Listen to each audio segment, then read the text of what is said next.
Tutup pintunya. Assalamualaikum warahmatullahi wabarakatuh. Waalaikumsalam warahmatullahi wabarakatuh. Selamat sore kepada Mas Fandi. Apa kabar Mas Fandi? Alhamdulillah baik, Mas Erlang. Terima kasih Mas Fandi telah meluangkan waktunya untuk bergabung di ruangan Zoom yang saya adakan. Pertama-tama marilah kita panjatkan puji dan syukur kehadirat Allah Subhanahu wa taala yang senantiasa telah memberikan rahmat dan hidayahnya pada kita sehingga kita dapat menghadiri pertemuan pada sore hari ini tanpa kekurangan suatu apapun.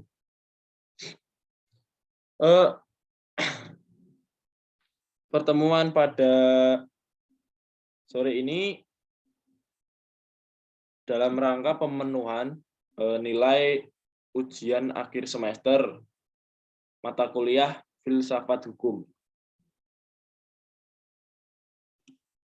Perkenalkan sebelumnya, nama saya Erlang Bagus Yuniansyah. Saya mahasiswa Universitas Ahmad Dahlan dengan nomor induk mahasiswa 19000240033. Saya di sini ingin menyampaikan materi sebagai pemenuhan tugas Filsafat Hukum kelas G. Seperti itu ya. Sebelum berlanjut ke pemaparan materi, ada baiknya kita mulai pertemuan pada kesempatan yang berbahagia ini dengan mengucapkan basmalah bersama-sama. Bismillahirrahmanirrahim. Baik, selanjutnya langsung saja saya akan share screen materi saya.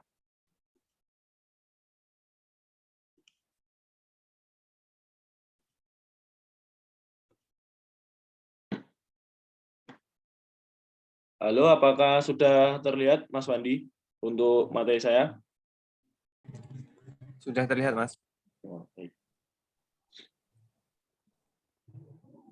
Dalam pemaparan materi dalam pertemuan sore hari ini, saya ingin mengangkat sebuah tema yang berkaitan dengan mata kuliah Filsafat Hukum. Yakni saya ingin mengkritisi mengapa positivistik perlu sekali untuk dikritik. Yang pertama-tama sebelum kita berlanjut ke pokok pembahasan dalam pokok pembahasan materi saya, terlebih dahulu saya ingin memberikan penjelasan apa itu sebenarnya aliran positivistik. Aliran positivistik menyatakan bahwa satu-satunya hukum yang dapat diterima sebagai hukum merupakan tata hukum, sebab hanya hukum yang dapat dipastikan kebenarannya. Aliran positivistik ini menganggap bahwa dalam putusan hukum tidak memerlukan penilaian-penilaian di luar dari peraturan hukum, seperti fakta, alasan rasional, dan bukti. Jadi aliran ini menganggap bahwa tidak diperlukan fakta-fakta di balik peraturan-peraturan hukum yang ada.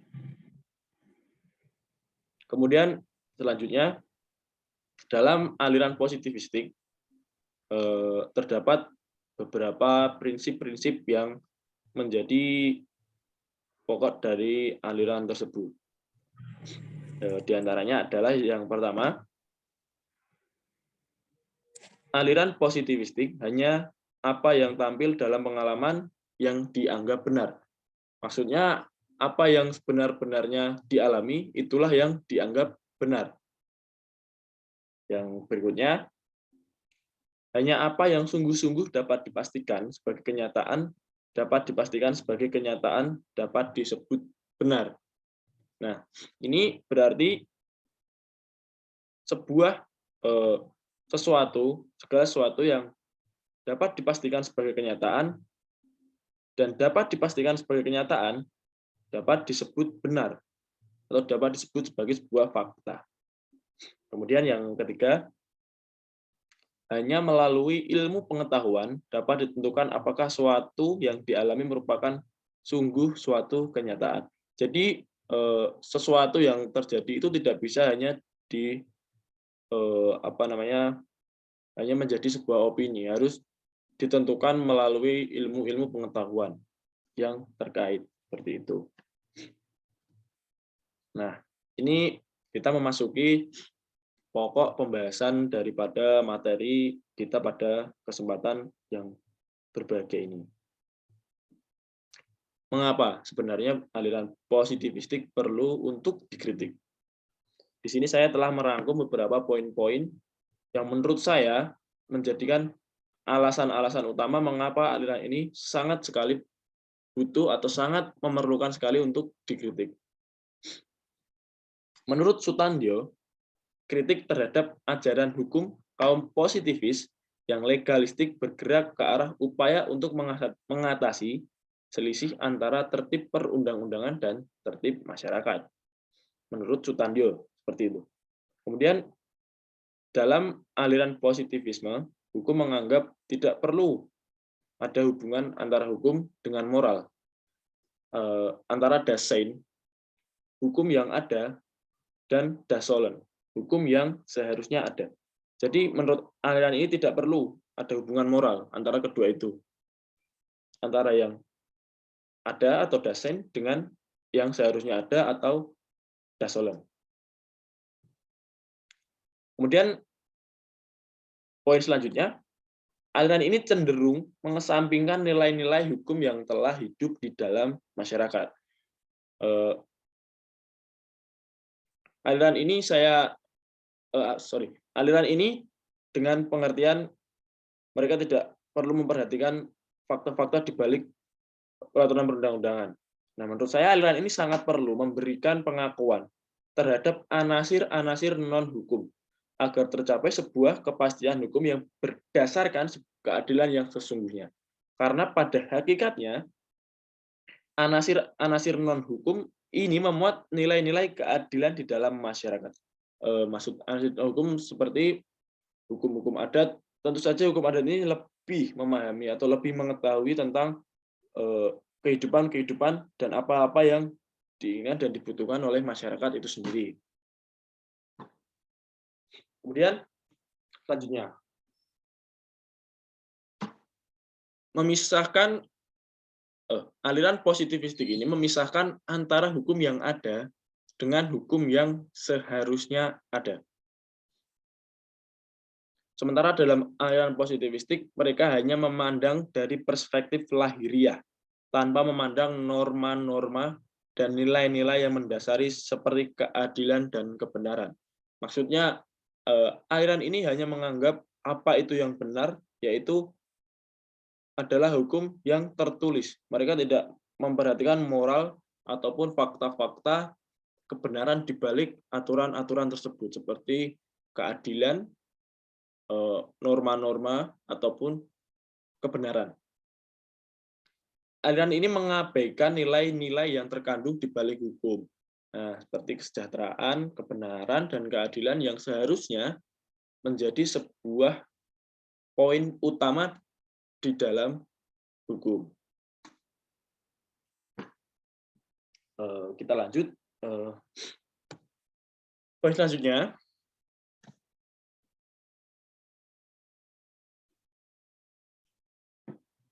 hukum yang penuh dengan ketidakpastian. Di dalam hukum selalu terdapat kemungkinan-kemungkinan yang dapat terjadi, sehingga positivistik tidak akan mewujudkan kepastian, dan eksistensi hukum tidak dapat dipertahankan. Seiring dengan perkembangan zaman yang semakin dinamis, perkembangan hukum juga dituntut untuk selalu dapat mengikuti arah perkembangan zaman. Akan tetapi, dalam aliran positivisme menganut prinsip bahwa tidak semua pengalaman itu benar, tetapi hanya pengalaman yang mendapati kenyataan. Jadi, untuk memperoleh kenyataan itu perlu dilakukan dengan penelitian-penelitian dan kajian-kajian yang mendalam, dengan ilmu-ilmu yang terkait. Jadi tidak serta-merta atau secara gampang dapat ditentukan hukum-hukum yang sesuai dengan perkembangan zaman. Jadi hukum dengan aliran positivisme ini cenderung akan lebih kaku dan tidak fleksibel dengan laju perkembangan zaman.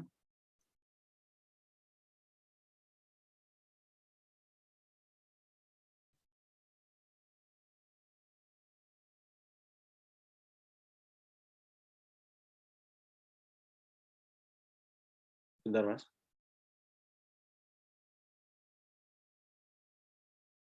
Poin selanjutnya adalah dalam aliran positivistik ini, hukum adat kurang terakomodir dengan baik. Karena pada dasarnya tidak semua hukum dalam masyarakat itu tertulis. Ada norma-norma yang timbul dan dipercayai dalam masyarakat itu tidak tertulis dan hanya diturunkan dari generasi ke generasi secara berangsur-angsur dan secara kontinu. Sementara aliran positivistik ini menyatakan bahwa hukum positif adalah sebuah hukum yang tertulis, sehingga secara tidak langsung mereka ini tidak mengakui adanya hukum-hukum tidak tertulis. Sehingga kebanyakan hukum adat yang tidak tertulis tidak akan terakomodir dengan baik dengan aliran positivistik ini. Dengan sifatnya yang tertutup dan menyatakan bahwa hukum di luar undang-undang akan diakui apabila hukum tersebut telah dikukuhkan oleh UU akan semakin mempersempit ruang berlaku dan diakuinya hukum adat dalam masyarakat. Kita tahu sendiri, setiap masyarakat itu mempunyai hukum ataupun adatnya masing-masing. Satu Indonesia ini katakanlah tentu saja tidak akan mempunyai hukum adat yang sama. Nah, apakah mungkin hukum adat yang berbeda-beda ini akan dibukukan menjadi undang-undang? Tentu saja hal itu sangat-sangat mustahil dan menurut saya tidak akan pernah terjadi. Karena habit atau sosiologis masyarakat itu kan berbeda-beda. Dan belum tentu masyarakat A menyukai peraturan adat masyarakat B. Nah, sementara dalam hukum positivistik ini hanya menyatakan undang-undang yang tertulis dan dikukuhkan dalam undang-undang yang disebut sebagai hukum positif. Nah, tentu saja mereka dalam arti lain membatasi ruang gerak hukum adat, bahkan mempersempit ruang lingkupnya menjadi sangat sempit. Karena mereka dengan kata lain mereka memang benar-benar tidak mengakui hukum adat sebagai hukum positif. Seperti itu. Tidak mengakui hukum lain selain hukum yang tertulis. Nah, kemudian kita lanjutkan. Aliran positivistik dapat menimbulkan sebuah masalah baru di dalam masyarakat. Sociological jurisprudence menyebutkan bahwa hukum yang baik adalah hukum yang sesuai dengan hukum yang hidup di dalam masyarakat. Hukum akan mendapatkan legitimasi sosial ketika hukum tersebut dapat diterima dan sesuai dengan kehidupan di masyarakat. Sementara kita tahu sendiri, aliran ini menutup mata tentang perkembangan-perkembangan atau fakta-fakta di balik dari hukum-hukum positif. Mereka tidak menganggap hukum adat, mereka tidak menganggap fakta-fakta kebenaran, fakta-fakta norma, ataupun kesejahteraan yang masyarakat inginkan atau masyarakat hidup dan lestari dengan hukum-hukum adat mereka sendiri. Tentu ini akan menimbulkan sebuah masalah baru. Karena apa? Karena dalam sociological jurisprudence disebutkan bahwa hukum yang baik adalah hukum yang sesuai dengan hukum yang hidup dalam masyarakat. Sementara aliran ini menganggap hukum masyarakat itu tidak ada. Jadi menurut saya akan menjadi sebuah masalah besar aliran positivistik ini. Seperti itu. Kemudian lanjut, hukum hanya akan menjadi alat kekuasaan. Dengan prinsip utama aliran positivistik, yakni pertama, hanya undang-undang disebut hukum dan tidak ada hukum di luar undang-undang. Nah, yang membuat undang-undang adalah pemerintah. Dan pemerintah seringkali kita lihat faktanya tidak mementingkan kepentingan masyarakat dan tidak memperhatikan hukum-hukum di dalam masyarakat. Sehingga mereka hanya membuat hukum berdasarkan apa keinginan mereka. apa yang mereka lihat dan tidak mereka rasakan. Kedua, negara atau otoritas satu-satunya sumber hukum. Nah, poin ini menurut saya yang sangat-sangat semakin mendiskreditkan hukum adat atau sangat-sangat mempersempit dari ruang hukum adat. Karena apa? Karena menurut aliran ini, satu-satunya sumber hukum yang positif dan yang diakui adalah negara atau otoritas. Nah, apa mungkin desa itu adalah sebuah negara? Bukan. Otoritas juga bukan. Karena negara dan otoritas adalah kekuasaan tertinggi dalam sebuah negara, yakni pemerintah pusat. Seperti itu. Dan dikhawatirkan apabila hal-hal seperti ini terus terjadi dan terus berkembang hari demi hari, penguasa tidak pernah mendengarkan keinginan rakyat, tidak pernah mendengarkan aspirasi rakyat, dikhawatirkan nantinya hukum hanya akan menjadi sebuah alat untuk semata-mata mencapai kekuasaan atau meraih kekuasaan semata. Nah,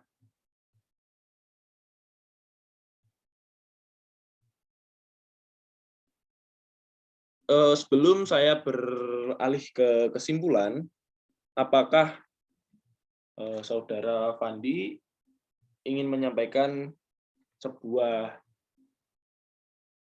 pertanyaan ataupun kritik ataupun saran? Silakan. Baik, terima kasih Mas Erlang. Begitu banyak yang sudah Mas Erlang tadi sampaikan mengenai aliran positivistik. Di sini yang saya ingin tanyakan adalah siapakah sebenarnya pencetus atau yang menemukan aliran positivistik tersebut? Terima kasih Mas Erlang. Baik. Baik, pertanyaan yang sangat-sangat baik dari Mas Fandi, karena pada slide atau materi saya juga belum mencantumkan terkait hal tersebut ya. Saya hanya mencantumkan pengertian dan prinsipnya. Baik, saya akan menjawab pertanyaan dari Mas Fandi. Siapa sih sebenarnya pencipta atau pemikir atau penggagas pertama aliran positivistik?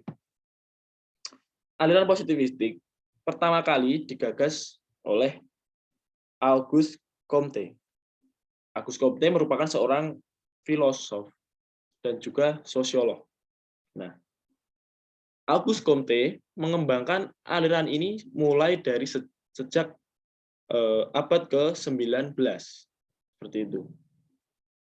Kemudian Auguste Comte juga membagi aliran positivistik hukum ini ke dalam beberapa tahap-tahap dalam perkembangannya atau dalam pembentukannya. Tahap-tahap yang Auguste Comte maksud, yang pertama adalah tahap teologis. Nah, tahap teologis ini menurut Auguste Comte, segala sesuatu hukum yang berlaku di dalam kehidupan hanyalah berasal dari Tuhan. Auguste Comte menganggap segala sesuatu hukum yang ada di dalam kehidupan dan berkembang itu hanya berasal dari Tuhan, dan hukum positif yang paling benar itu berasal dari Tuhan. Kemudian kedua, Auguste Comte menganggap tahap yang kedua adalah tahap metafisika. Tahap ini Comte menganggap segala sesuatu itu berasal dari hal-hal yang abstrak. Hal yang abstrak ini tidak bisa digambarkan tapi dapat dirasakan. Nah, Auguste Comte menganggap segala sesuatu yang positif itu berasal dari hal-hal yang abstrak atau tidak bisa digambarkan. Kemudian yang ketiga atau yang terakhir, Comte membagi tahapan ini ke dalam tiga. Yang terakhir adalah positivis. Positivis ini memiliki arti bahwa segala sesuatu berasal dari sesuatu yang empiris atau berdasarkan sebuah fakta. Nah, mungkin itu ya jawaban saya. Pada dasarnya aliran ini ditemukan oleh Comte, Auguste Comte, seorang filsuf dan sosiolog. Nah, seperti itu Mas Pandi. Dan aliran ini juga dikembangkan sejak abad ke-19. Dan tapi setelah itu masih banyak pemikir-pemikir lain setelah Comte yang juga turut serta mengembangkan aliran positivisme hukum ini. Seperti itu. Mungkin ada pertanyaan lain? Baik, cukup Mas Erlang. Terima kasih. Nah, baik.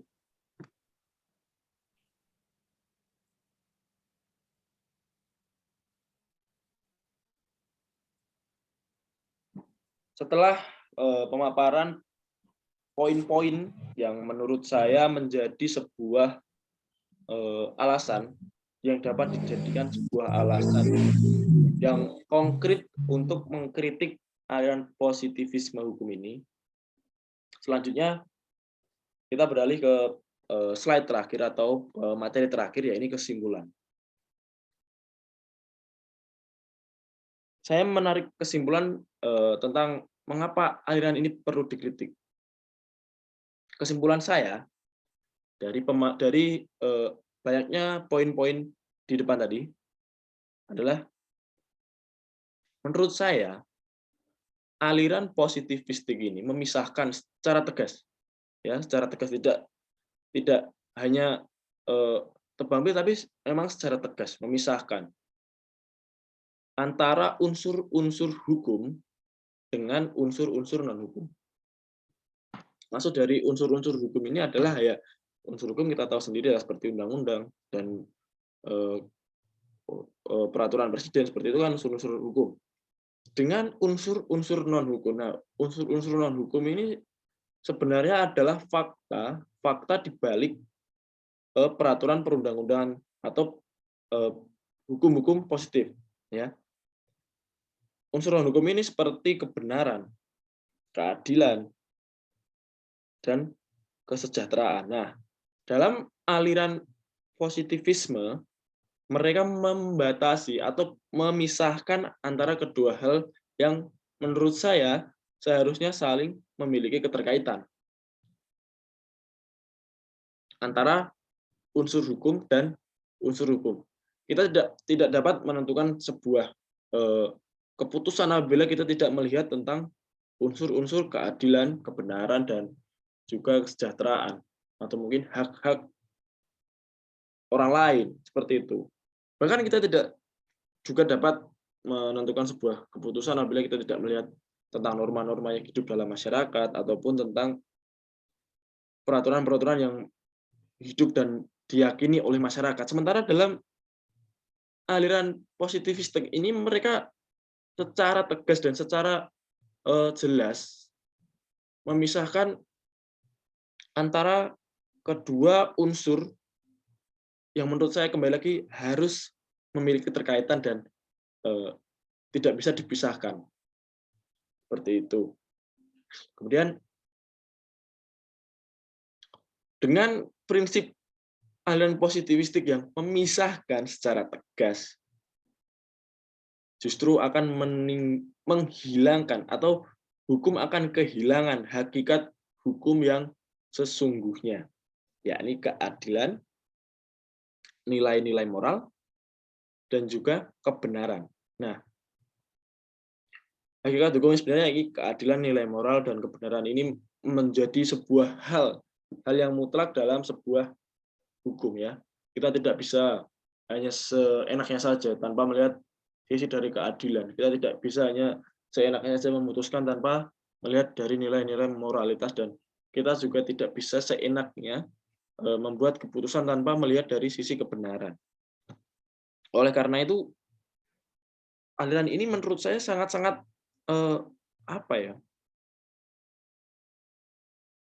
sangat-sangat tidak pas lah dengan kehidupan masyarakat yang hidup dan tumbuh dengan nilai-nilai adat dan peraturan-peraturan adat ataupun norma-norma yang telah mereka yakini dan mereka ilhami, mereka praktekkan bahkan jauh sebelum hukum positif itu ada.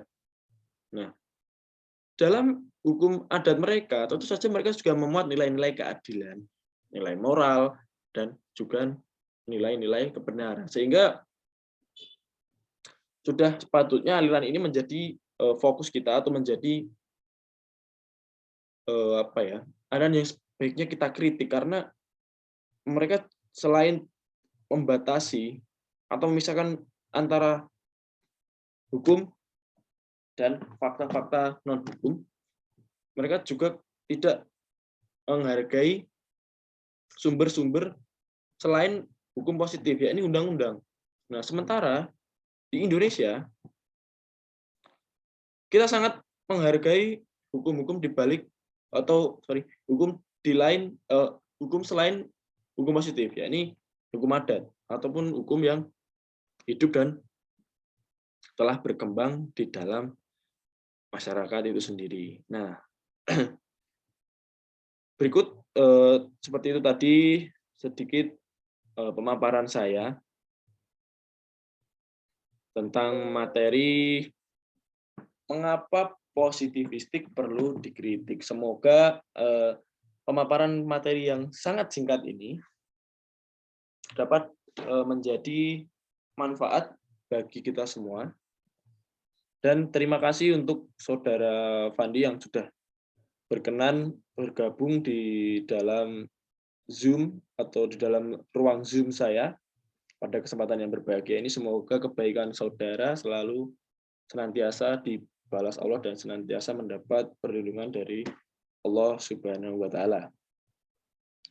Baik, apabila sudah tidak ada yang ingin ditanyakan, mari kita akhiri saja rapat atau pertemuan atau pemaparan materi pada kesempatan kali ini dengan mengucap hamdalah bersama-sama. Alhamdulillahirabbil alamin. Sekian pemaparan materi dari saya. Apabila terdapat kekurangan dan kelebihan, saya memohon maaf yang sebesar-besarnya. Wabillahi taufiq wal hidayah. Wassalamualaikum warahmatullahi wabarakatuh. Waalaikumsalam warahmatullahi wabarakatuh. Terima kasih Mas Fandi ya. Sama-sama Mas Erlang.